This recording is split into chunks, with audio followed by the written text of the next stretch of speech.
Analisamos agora este tema com a ajuda da psicóloga Ana Ivaristo. Doutora, seja muito bem-vinda ao Fala Portugal. Obrigada. Tal como vimos, os jovens passam cada vez mais tempo na internet, mas parecem não estar a saber usar aqui esta plataforma. Como é que se pode contrariar isto? Bom, é necessário, sem dúvida, haver aqui uma monitorização também por parte dos pais, não é? De facto, o uso da internet, o uso das redes sociais, dos jogos online é cada vez maior e mais comum, mas as crianças precisam e os jovens precisam de ser orientados nessa utilização.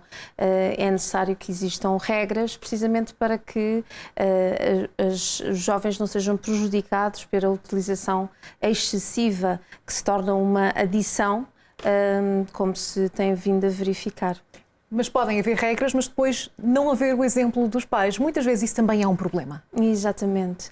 Nós, como adultos, também devemos refletir se de facto estamos a dar um bom exemplo aos nossos jovens, não é? Portanto, como pais em casa, se de facto continuamos a utilizar no final do dia, já em casa, vou só responder a mais este e-mail, vou só falar com os meus amigos aqui, e as crianças, os jovens estão presentes e estão alerta para isso e acabam por seguir os exemplos também que encontram em casa. Aliás, a maior ferramenta da educação é o exemplo.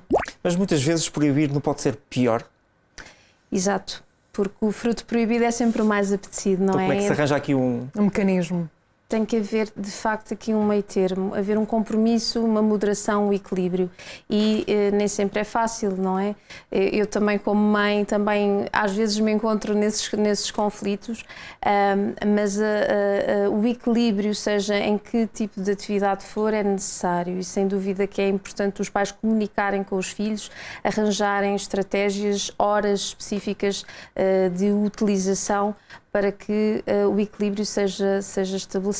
Concorda que deve haver mais formação também neste sentido, de forma a evitar estes problemas que advêm das redes sociais? Sem dúvida, as escolas também devem ter aqui um papel e até mesmo hoje em dia vê-se nos recreios, os jovens acabam por estar presentes fisicamente, mas cada um no seu mundo digital, até claro, e acabam por não desenvolver as competências sociais que são necessárias na presença física uns dos outros. Apenas se relacionam através de chats e mensagens.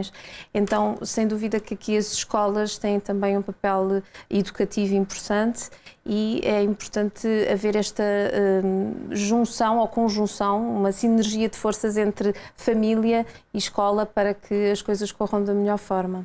Que sinais devem os pais estarem atentos? Quando o jovem se isola bastante, porque isto acaba por resultar num isolamento, não é? Acabam por viver num mundo fechado, que é o mundo virtual. O isolamento, a dificuldade no controle dos impulsos, o estado mais ansioso, agitação, existe também tendência para ficarem mais angustiados ou terem pouca tolerância à frustração. E que consequências é que isso tem no dia-a-dia?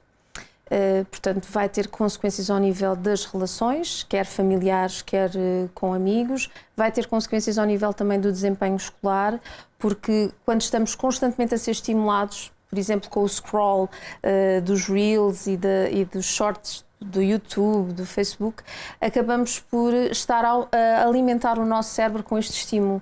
E são cérebros que estão em desenvolvimento.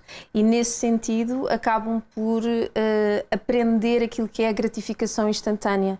E depois, quando vão para a escola, as coisas não são tão estimulantes, não são tão gratificantes, eu fico aborrecido. E isto é tudo uma seca e não me apetece estudar e não quero fazer isto. Então, ao nível do desempenho escolar, isto terá bastante impacto, além das relações sociais. E que ferramentas pode a psicologia oferecer para resolver este assunto? Bom, do ponto de vista da psicologia, nós podemos sempre ter a possibilidade de fazer, de facto, consulta em psicologia, terapia, consulta com pais, consulta com os adolescentes, educação ao nível também da parentalidade, para que os pais abram um canal de comunicação com os seus adolescentes, para que eles se sintam confortáveis também para conversar sobre situações que ocorrem, como, por exemplo, o cyberbullying, não é? Que é algo que também já ocorre com com muita frequência. E também procurarmos aqui ser facilitadores, nós psicólogos, desta comunicação entre pais e adolescentes que é tão necessária. Doutora, muito obrigada pela sua análise e a presença no Fala Portugal. Boa Obrigado. noite e até Boa uma noite. próxima. Obrigada.